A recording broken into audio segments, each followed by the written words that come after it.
शिखा गुस्सा कर रहे हैं, वो देखो।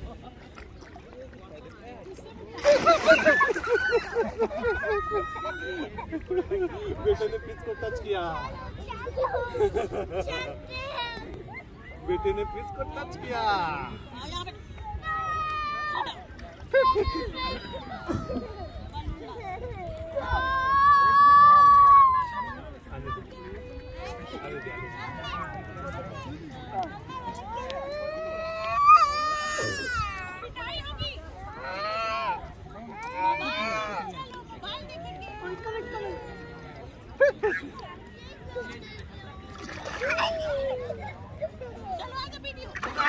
टच किया। कहाँ जाना है?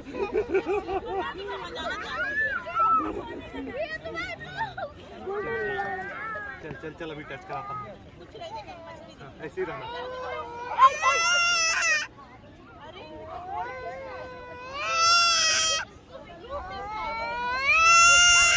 आने दे अभी टच करा रहा हूँ। तो देखो जान कर वो कह रहा है कि ताकि टच करे, कितना मजा आ रहा है इसे। अरे बाप रे।